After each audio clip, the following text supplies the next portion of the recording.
Hello and I welcome you all to this channel. मैं हूँ वैष्णवी शुक्ला। और देखिए, जो मच अवेटेड वैकेंसी है हमारी वो आ चुकी है हमारे सामने। तो कल सीडीएस का, कल शाम में सीडीएस यूपीएससी सीडीएस का जो नोटिफिकेशन है वो रिलीज़ हो चुका है। तो उसमें क्या क्या चीज़ें हैं नई और क्या चीज़ें हैं, किस तरीके से क्या एलिजिबिलिटी होती है अगर आपने पहले कभी एग्ज़ाम नहीं दिया है, तो वो सारी चीज़ें हम लोग समझेंगे।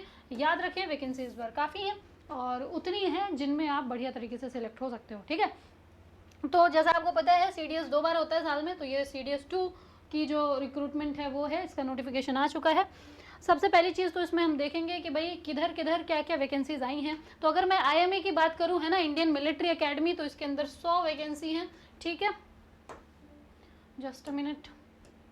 ठीक है, तो आईएमए के अंदर आपके लिए 100 वैकेंसीज देखने के लिए मिलती है। इंडियन नेवल एकेडमी, जिसको हम लोग इंडियन नेवी कहते हैं। अच्छा, याद रखेंगे कि ये सीडीएस ही है जिससे आर्मी, नेवी और एयरफोर्स के अंदर आप लोग ऑफिसर्स बनते हैं। ठीक है, आप ये लेफ्टिनेंट और ये सारी चीज़ें, हालांकि जो रिक्रूटमेंट है वो लेफ्टिनेंट से ही होती है। तो ग्रेजुएशन के बाद अगर आप लेफ्टिनेंट वगैरह बनना चाहते हैं तो जाहिर सी बात है आपको सीडीएस एग्जाम ही देना पड़ेगा। ठीक है, ये चीज़ आप समझिएगा, सामान्य बात, बाकी मैं आपको आगे समझा रही हूँ। तो इंडियन नेवल एकेडमी जो है, नेवी के अंदर आप देखेंगे 26 वैकेंसी हैं। आगे अगर मैं चलूँ, एयरफोर्स एकेडमी हैदराबाद, इसके अंदर 32 वैकेंसी हैं। ठीक है, ऑफिसर्स ट्रेनिंग एकेडमी चेन्नई, इसके अंदर कितनी है, इसके अंदर हैं 276। और अगर आगे मैं चलूँ, ऑफिसर्स ट्रेनिंग एकेडमी यहाँ पर याद रखेंगे जी कि जो ओटीए होता है, ऑफिसर्स ट्रेनिंग एकेडमी, मेन और वुमेन, है ना, ये दोनों अलग अलग कैटेगरी में होते हैं। ठीक है, और इनके अलग अलग जो है वैकेंसीज होती हैं, है ना। एलिजिबिलिटी भी जाहिर सी बात है अलग अलग ही रहती है, ओटीए और आईएमए, है ना, और जो आईएएफ है, इन सब की अलग अलग एलिजिबिलिटी है, वो हम सभी अभी देखेंगे।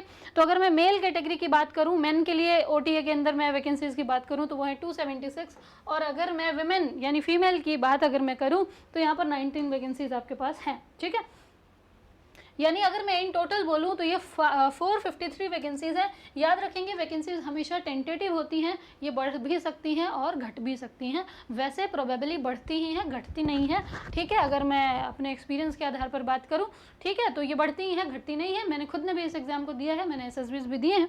खैर, आगे मैं आपको सारी चीज़ें डिटेल में समझाऊंगी, है ना। तो अब भाई एप्लीकेशन शुरू कब से हो रही है, तो ये शुरू हो रही है हमारी 28/5/2025, यानी कल से हमारी जो एप्लीकेशन है फिल होना वो शुरू हो गई है ना, फॉर्म भरना जो है वो शुरू हो गया है आपका। और लास्ट डेट की अगर मैं बात करूँ तो ये है आपकी 17 तारीख को। ठीक है, अगले महीने की 17 तारीख को आपकी लास्ट डेट है। ठीक है, एग्ज़ाम फ़ी जो पे करना है उसकी लास्ट डेट जो है वो भी सेम है। अगर मैं आगे बात करूं कि करेक्शन डेट क्या है, तो वो शेड्यूल के हिसाब से, अब मैंने क्योंकि देखा नहीं, ध्यान नहीं दिया है मैंने, है ना, करेक्शन डेट वगैरह। और खैर ऐसे फिल ही क्यों करना है कि करेक्शन करने की ज़रूरत पड़े, ध्यान से फिल करो। ठीक है, ओटीआर कैसे बनाते हैं वो अगर कभी लगता है तो मैं वो भी आपको यहाँ पर सिखा दूंगी लाइव। ठीक है, एग्ज़ाम डेट क्या है ये बड़ी इंपॉर्टेंट है ना, 14 सितंबर, 14 सितंबर को आपका एग्ज़ाम होना है। ठीक है, यानी अगर आप आज से भी कायदे से पढ़ना शुरू करते हैं तो आपके पास काफ़ी टाइम है, पर्याप्त टाइम है सिलेक्शन ले लेने के लिए, अगर आप पढ़ने वाले स्टूडेंट हैं तो। ठीक है, क्योंकि देखिए इसका बेस्ट पार्ट ये है कि 2 बार होता है ये। ठीक है, 2 बार होता है, तो चलो एक बार में ना सही, दूसरे बार में ही सही, है ना, क्लियर बात है। आगे देखिए, आगे सबसे इंपॉर्टेंट चीज़ समझेंगे कि जो महिलाएं हैं वो सिर्फ और सिर्फ ओटीए के अंदर कमीशन की जाती हैं। ठीक है, महिलाएं जो हैं वो सिर्फ और सिर्फ ओटीए के लिए एलिजिबल हैं, वो आईएमए और जो है नेवल सर्विसेज, एयरफोर्स सर्विस, उसके लिए वो एलिजिबल नहीं है। इस चीज़ को आप लोग याद रखेंगे, फीमेल के लिए। ठीक है, फीमेल सिर्फ और सिर्फ ओटीए के लिए एलिजिबल है। तो हमने भी ओटीए वाला ही दिया था, उसी का एसएस भी दिया था।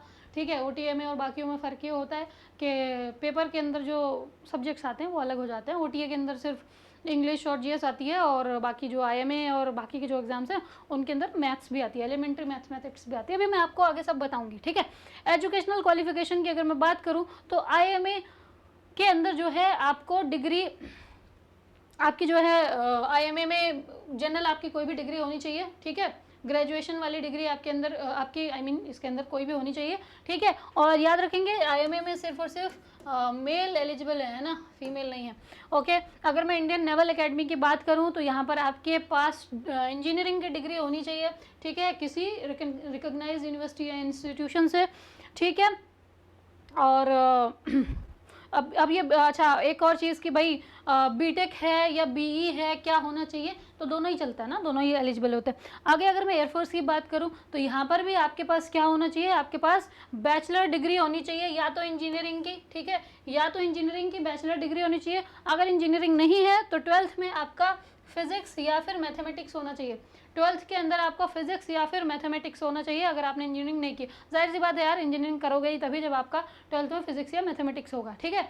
तो अगर इंजीनियरिंग की है तो बढ़िया है, नहीं की है तो 12th में फिजिक्स और मैथमेटिक्स है तो भी आप एलिजिबल हैं, भर सकते हैं। अगेन ये सिर्फ और सिर्फ मेल के लिए है ना, सिर्फ मेल के लिए है ये, ओके है ना। इसके बाद अगर मैं आगे चलूँ तो कहता है ये कि graduates with first choice as army navy air force are to submit proof of graduation provisional certificate on the date of commencement of SSB interview, ठीक है। तो यानी आपको जाहिर सी बात है एसएसबी होता है तो वहाँ पर डॉक्यूमेंट सारे चेक किए जाते हैं, तो वहीं पर आपको सर्टिफिकेट्स जो है वो शो करने हैं, ठीक है।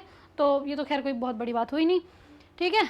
इसके बाद हाँ, ओटीए की एलिजिबिलिटी क्या होती है मैडम, देखिए ओटीए की एलिजिबिलिटी सेम है, आपका किसी भी सब्जेक्ट किसी भी स्ट्रीम से आप ग्रेजुएट होने चाहिए, है ना, चाहे मेल है चाहे फीमेल है, किसी भी स्ट्रीम से आप ग्रेजुएट हैं तो आप एलिजिबल हैं ओटीए के लिए, ऑफिसर्स ट्रेनिंग एकेडमी के लिए, ठीक है। याद रखेंगे महिलाएं सिर्फ और सिर्फ इसी के लिए एलिजिबल होती हैं, आईएमए बाकी या और बाकी के जो भी हमारी विंग्स हैं उनके लिए एलिजिबल नहीं होते।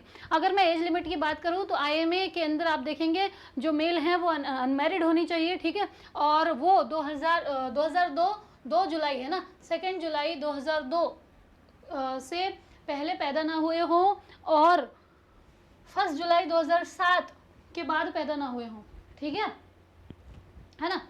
आप 2 जुलाई 2002 से पहले पैदा ना हुए हों और 2 जुलाई 2007 के बाद पैदा ना हुए, यानी इसके बीच के अगर आप हैं तो आप एलिजिबल हैं, मेल होने चाहिए आप, पहली चीज़ तो, ठीक है, और अनमैरिड भी होनी चाहिए ना, मैरिड एलिजिबल नहीं है। हालांकि जो लोग डाइवोर्सी हैं या और भी जो भी चीज़ें हैं तो उसके लिए नोटिफिकेशन में मेंशन है, आप डिटेल में देख लीजिएगा, मैं एक आपको जनरल व्यू बता रही हूँ। आगे इंडियन नेवल अकेडमी की अगर मैं बात करूँ तो यहाँ पर भी अनमैरिड मेल चाहिए और सेम क्राइटेरिया है 2002 2 जुलाई से आपका जो है 1 जुलाई 2007 के बीच के आप होने चाहिए, ठीक है। आगे अगर मैं चलूँ एयरफोर्स के लिए तो यहाँ पर देखिए सारी चीज़ें सेम ही है ना, 20 से 24 साल के बीच के अगर आप हैं तो एलिजिबल है। यहाँ भी अगर आप देखोगे तो एज आपकी ओवरऑल 20 से 24 साल ही बैठेगी, है ना। अब 20 साल आपका मिनिमम है और 24 साल आपका मैक्सिमम है। लेकिन इंडियन एयरफोर्स के अंदर क्या होता है कि अगर आपके पास, ठीक है, ये देखिए यहाँ पर लिखा हुआ है कि upper limit for candidate holding valid and current commercial pilot licence, है ना, कमर्शियल फ्लाइट जो होती है उनको उड़ाने का, यानी उनके अगर आप पायलट है उसका लाइसेंस अगर आपके पास है तो 2 साल आपके लिए एज और एक्सटेंड हो जाती है, ठीक है। 2 साल जो है ये एज बढ़ जाती है, यानी फिर आप 26 साल तक के लिए जो है एलिजिबल हो जाते हैं, ठीक है। क्लियर बात है।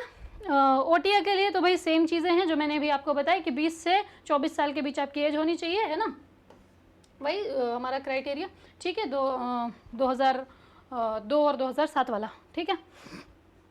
चले, मेन के लिए ये है और वुमेन के लिए भी सेम ही है ना, इसमें कुछ भी और चेंज नहीं है, एज वगैरह सब सेम है, ठीक है।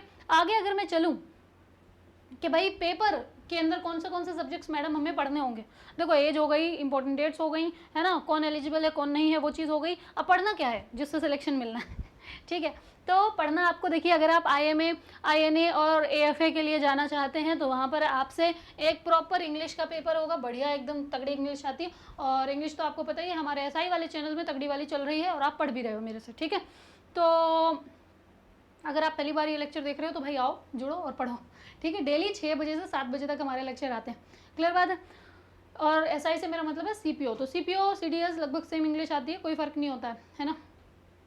तो इंग्लिश का एक तो आपका पेपर होगा, दूसरा पेपर आपका होने वाला है जनरल नॉलेज का, तीसरा जो है आपका एलिमेंट्री मैथमेटिक्स का पेपर होता है, ठीक है। और इन तीनों को मिला करके आपकी जो रैंक है वो बनाई जाती है। लेकिन अगर मान लीजिए कि 2 स्टूडेंट्स हैं और दोनों का स्कोर सेम है तो फिर उनको किस हिसाब से जज किया जाएगा, तो फिर ऐसा किया जाएगा कि जिस व्यक्ति के जीएस में ज़्यादा नंबर हैं उसको ज़्यादा रैंक दी जाएगी, हायर रैंक दी जाएगी, ठीक है। यानी उस व्यक्ति को जो है ऑप्ट किया जाएगा जिस व्यक्ति के जीएस में ज़्यादा मार्क्स हैं, ठीक है, क्लियर बात है। अब अगर मैं ओटीए की बात करूं तो ओटीए के अंदर सब कुछ सेम है, बस एक चीज़ है अलग, क्या कि यहाँ पर इंग्लिश का पेपर एक होगा और जनरल नॉलेज का एक पेपर होगा, ठीक है। बाकी मैथमेटिक्स नहीं पूछा जाएगा, ओटीए के अंदर जो है मैथमेटिक्स नहीं पूछा जाता, ठीक है। क्लियर बात है। यहाँ पर भी सेम चीज़ है कि भाई अगर दो स्टूडेंट सेम स्कोर पर हैं तो जिसका जीएस में ज़्यादा स्कोर जीएस में ज़्यादा स्कोर है उसको प्रेफरेंस दी जाएगी, बस, ठीक है। थोड़ा स्पीड में बता रही हूँ ताकि आप जल्दी से जो भी इंपॉर्टेंट चीज़ें हैं वो समझ जाएं, है ना। क्लियर बात है। और क्या छूटा भाई, बताओ मुझे, सारी चीज़ें समझ गए। ये चीज़ें तो हमने, हाँ एक बड़ी इंपॉर्टेंट चीज़ कि भाई एप्लीकेशन फ़ी, देखिए यूपीएससी हमेशा एप्लीकेशन फ़ी बहुत कम ही रखता है यार, मतलब मिनिमल रखता है। एसएससी और यूपीएससी दो ही तो हैं जो फीस के मामले में बहुत सुकून में रखते हैं, अदरवाइज़ तो बाकी के एग्ज़ाम्स को अगर देखो तो भाई 1000 रुपये से नीचे बात नहीं करते। खैर, तो इस फॉर्म को भरने के लिए आपको बिल्कुल भी सोचने की ज़रूरत नहीं है। अगर आप जनरल, ओबीसी या ईडब्ल्यूएस कैटेगरी से हैं तो 200 रुपये है मात्र एग्जामिनेशन फ़ीस, और अगर एग्जामिनेशन फॉर्म फीस जो है, एप्लीकेशन फॉर्म फीस, ठीक है। और यहाँ पर अगर आप एससी या एसटी से हैं या फिर आप महिला हैं, फीमेल हैं, तो भाई 0 रुपीज़ आपकी फ़ीस है, यानी फ्री में आपका फॉर्म जो है वो फिल हो जाएगा, ठीक है। तो इस फॉर्म को ज़रूर भरें अगर आप एलिजिबल हैं तो, ठीक है। और ये जो जब भी इंडिया पाक टेंशन होती है और हमारे अंदर हमारा खून उबाल मारता है ना, ठीक है, कि यार पाकिस्तान को ऐसा कर दो वैसा कर दो, तो भाई जाओ ना, भरो फॉर्म, लो सिलेक्शन, ठीक है। और आपकी जो वो फीलिंग्स होती है ना उनको रियलिटी में कन्वर्ट करो यार, ठीक है। अभी समय है, आपका जो पेपर है वो 14 सितंबर को होने वाला है, ठीक है। क्लियर बात है।